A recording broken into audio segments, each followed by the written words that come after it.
Magkano ang pagpapakabit ng solar? Depende ito sa laki ng system. Pwede kang mag-umpisa sa 100,000 pataas para sa basic residential setup. Mas malaki ang system, mas malaki rin matitipid. Gaano katagal bago mabawi ang puhunan? Karaniwan sa loob ng 3 hanggang 6 na taon. Mas mataas ang konsumo ng kuryente, mas mabilis ang ROI.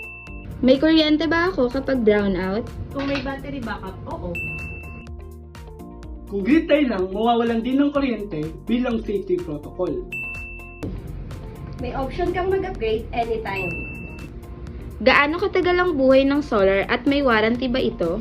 Ang solar panel ay tumatagal hanggang 25 taon.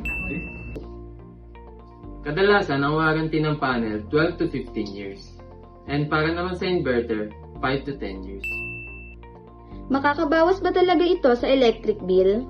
Oo, makakatipid ka ng 50% hanggang 100%. Depende pa rin ito sa laki ng system at daily consumption mo. Handa ka na bang mag-solar? Message QC Solar today for free assessment. Let the sun power your savings.